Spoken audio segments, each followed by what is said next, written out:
indigenous people from across Turtle Island, and we are grateful to have the opportunity to work on this land. So what we're doing this week is shifting from the theory of liberalism to the language of individual responsibility that's embedded in the liberal framework and shapes a lot of contemporary political discourse. So at the core of classical liberalism is a presumption of human beings as individual rational actors, individuals with rights and freedoms who are responsible for their own fate and their own outcomes in life. Individualism is the beating heart of liberal ideology. It is very much an article of faith among liberals that the individual is a rational human being responsible for their own behavior. Ultimately, liberals seek to empower the individual with as much freedom as is practically possible. So I'm making the case here that the politics of individual responsibility is so prevalent in our ways of thinking, in our political discourse, and even in our education, that we hardly notice it. We take it for granted. This political framework of individual responsibility is hegemonic in today's Western societies, in contemporary Western societies, and it infiltrates almost all of our conscious and subconscious thinking about justice and fairness, as well as what the solutions are to some of our most intractable problems. So it's part of our subconscious understanding of what the problems are and what the solutions are. And a few years ago, Michael Sandel, who's a well-known political theorist and professor at Harvard University, published a book called The Tyranny of Merit. And I'm going to start here with Sandel's argument about meritocracy and then connect that to the politics of individual responsibility. So to start, it's important to contextualize the very idea of meritocracy, which is the idea that a person's success and achievements in life derive from individual merit. If a person is successful, it is because that person is talented and has worked hard. And a person who is talented and works hard deserves the success that they achieve. The idea that a society or an economy should be a meritocracy is a challenge to the idea that a society or an economy should be organized according to inherited privilege. So it's an idea that's connected to the Enlightenment and to a post-feudal industrial age and to the Industrial Revolution. And it has long been considered a very egalitarian ideal. So the idea is that meritocracy is a challenge to inheritance and is an egalitarian principle for organizing society.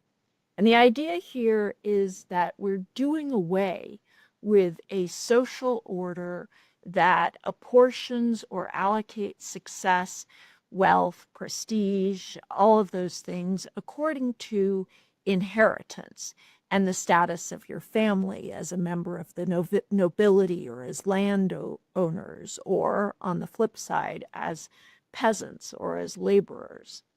So now, in a meritocracy, anyone can get ahead. Anyone can succeed in business or politics or show business, regardless of where they were born, so long as they work hard and have talent and make the right decisions and choices. So societies like the United States and Canada set themselves up as meritocracies. They set themselves up as places where hard work and talent are rewarded, where anyone can succeed. And that's the freedom and the fairness of a meritocracy. And it's no doubt an idea that many of you, and especially your parents, take for granted.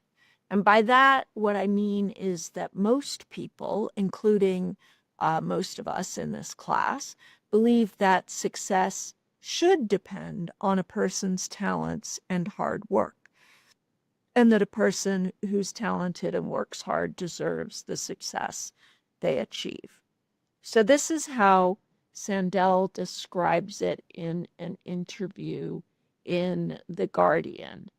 What he says is the solution to problems of globalization and inequality was that those who work hard and play by the rules should be able to rise as far as their effort and talents will take them. This is what I call in the book the rhetoric of rising. And Sandel points out that this idea of taking responsibility for what happens in your life, and especially of taking others, of telling others to take responsibility for what happens in their lives, is popular across the political spectrum. So it's well known, for example, that Barack Obama, even before he became president, and even still today after his presidency, often gives speeches in which he calls on Black men to take responsibility for their families, for their children, and for their own well-being. So, for example, this is from a newspaper article. Barack Obama pressed his call Monday for African Americans to take more responsibility for their children and within their communities in a speech to the NAACP. So the critique of meritocracy from the left is basically that it is a good idea in principle, but we have yet to achieve a universal playing field. In other words, the left argues that meritocracy is good, but it doesn't exist.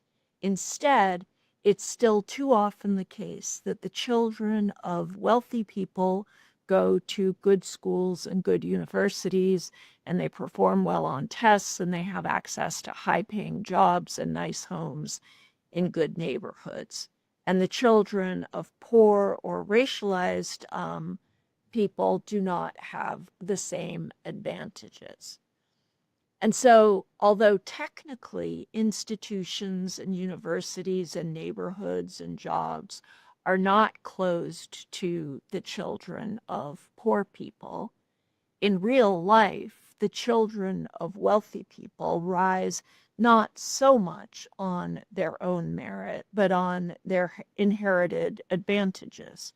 And the children of poor people remain poor not so much on their own merit, but on their inherited disadvantages. So that's the critique of meritocracy from the left, right? It's basically meritocracy would be great, but it doesn't exist. And on the conservative end of the political spectrum, the critique of meritocracy would be that meritocracy is alive and well, that everybody has the same shot at success. So the right would say meritocracy is good, and also that it's functioning well. And then they will point to an individual extraordinary case, and they'll say, again, using the example of Barack Obama, they will say, look, a Black man with a single mother from a very modest upbringing became president of the United States. So that's an example of the American dream in action. It's an example of meritocracy working. And in fact, the whole framework of meritocracy relies on the existence of these extraordinary outliers. It relies on individuals who beat the odds and do well when the structures of power are stacked against them. And it's stories like that that make people believe that there are no structures of power that are stacked against anyone. And this is essentially the same story that Obama tells about himself. I was raised by a single mom. My dad was absent. We had no wealth. And yet I became president of the United States because I worked hard and I had the right set of values. And also because the United States makes that possible. There's something in this story about certain countries that make this possible, and the United States thinks of itself as one of those countries that make that sort of thing possible. So Professor Sandel then takes a third position with regard to meritocracy. So it's important that you understand he doesn't argue the standard left-wing critique of meritocracy, and he doesn't argue the standard right-wing position on meritocracy. Instead, he says that, so he doesn't say that meritocracy is good, but it just doesn't exist. And he doesn't say that meritocracy is good and it's functioning well and appropriately deserves those who deserve, or appropriately rewards those who deserve to be rewarded. Instead, he says that even if it worked well, meritocracy undermines the social fabric of the nation. So what he argues is that there is a dark side, a demoralizing side to meritocracy. And the implication is that those who do not rise will have no one to blame but themselves. So in a meritocracy, Sandel argues, the poor are given an invitation to better themselves or to bear responsibility for their own failures. So they can either better themselves. If you're in a meritocracy, the poor have the option of improving themselves or of bearing responsibility for their own failure. And so what I'm going to do next here is to make the case that the tyranny of merit, what Sandel calls the tyranny of merit, also shapes political discourse, the way we talk about politics, with what I'm going to call the politics of individual responsibility. So the tyranny of merit framework is a framework of individual responsibility. It's basically whether you succeed or fail at life depends on your own talents and hard work. It's on you. And I believe that this idea that it's on you, that we have to take individual responsibility for fixing many of the social and political problems that our societies face, that's a powerful trope or framework of contemporary politics. So let me give you a few examples, a few concrete examples. This framework is certainly predominant in the sphere of anything that has to do with money, employment, salary, personal and family wealth, home ownership, and so on. How well you do, how much money you make, where you live, what kind of car you drive, all of this we understand as a matter of how hard you work, the choices you make, and how good you are at your job. And this is where Sandel's argument about meritocracy largely takes place. It takes place in the sphere of wealth and economic well-being. So whether or not this is true is going to be a matter of some debate, but you're probably aware, nevertheless, that this is a dominant narrative. It's a pretty widespread way of thinking about success or failure. If a person is wealthy, it's because they worked hard and made good choices, and so that wealth is their just desert. It's what they deserve. And the flip side, of course, is that a person who is poor must also deserve their hard. So some of us might disagree with this narrative. We might put more emphasis on structural barriers to success. You might put more emphasis on advantages and disadvantages that have nothing to do with how hard a person works. But nevertheless, we're familiar with this sort of pull yourself up by your bootstraps work ethic kind of language when it comes to economic success.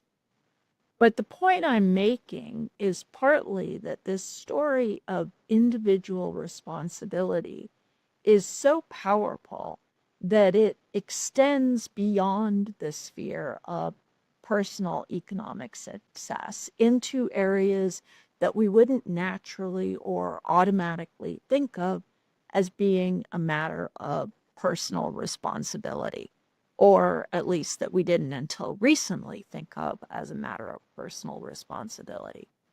And one area that comes to mind, one area that's like this, is that of health, where we're seeing a brand new public discourse about individual responsibility for our health.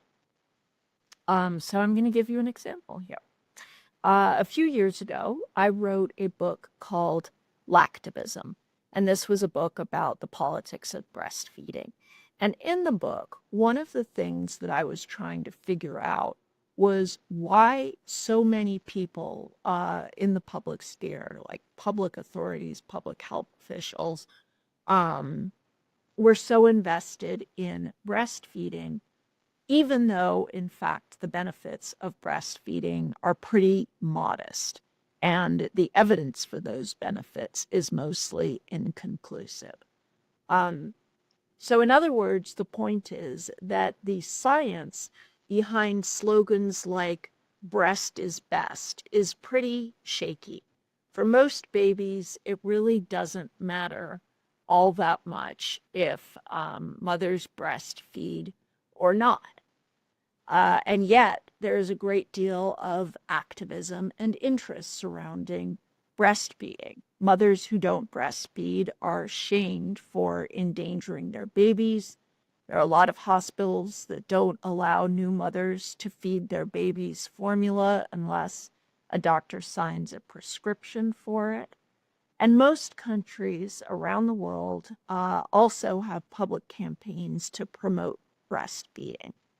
So through policies like the Baby-Friendly Hospital Initiative, governments encourage new mothers to breastfeed.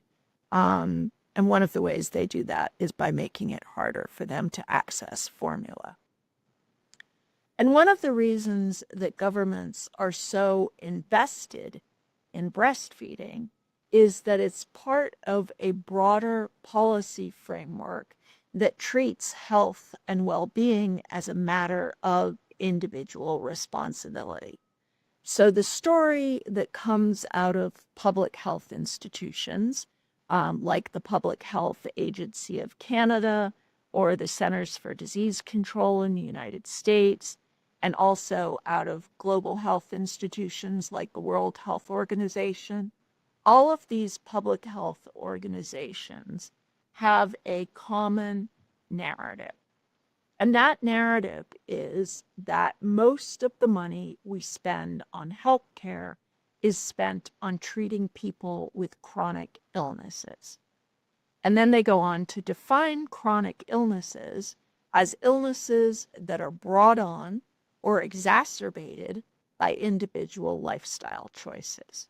So these are things like asthma and hypertension, diabetes, cardiovascular disease, high blood pressure, obesity, even cancer.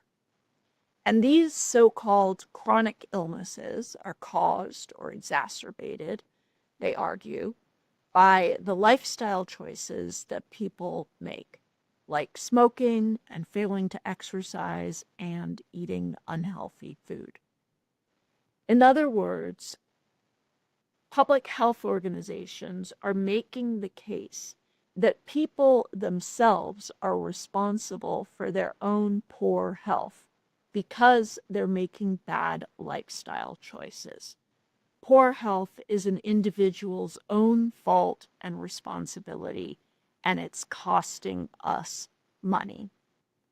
So what you have on the screen here is a specific example of such a report from Canada, which not only attributes so-called chronic illnesses to lifestyle choices, but also quantifies how expensive these chronic illnesses are, how much Canada is spending on treating chronic illnesses. And then the author goes even further to specify that it is mostly poor people who get these diseases and have these bad habits and are therefore costing Canada so much money. So breastfeeding fits neatly into this narrative because it casts or frames infant health as a matter of individual maternal responsibility, the individual responsibility of the mother. So not only is your own health your responsibility, but the health of your baby is also your responsibility, and your baby's health depends on whether or not you breastfeed. So here's another way to describe what's going on in this particular scenario or in this case. Let's say that public health institutions decided that what matters most to infant health is keeping the mother and baby in the hospital for 72 hours after birth. If that was what mattered most, then the government would be investing in more hospital beds and more nursing and medical staff. But they're not. Or let's say that the public discourse was that what matters most for baby health is the mental health of the mother. Then the government would be investing in more postpartum mental health support and maybe guaranteed safe housing for mothers who fall below a certain income level.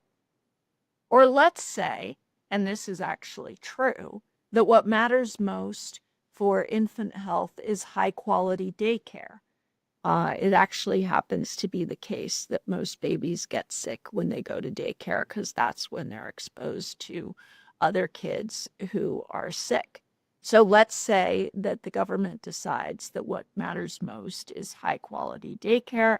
Then we're going to have to either keep kids out of daycare by extending maternity leave, or we're going to have to build and license more daycares and invest public money in more training for people who work in the field of early childhood education. In other words, the point I'm making here with these examples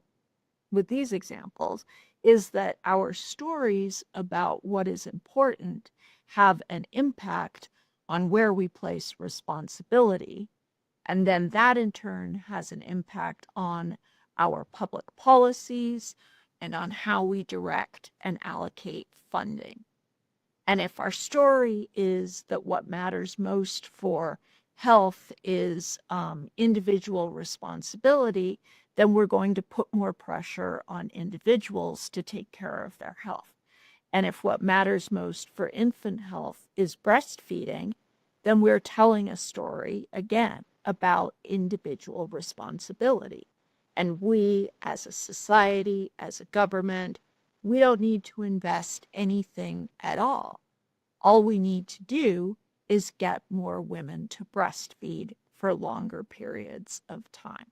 So it has implications for spending and for funding, and it has implications for what we require of individual human beings. And like many other so-called lifestyle choices, breastfeeding rates differ by race and class.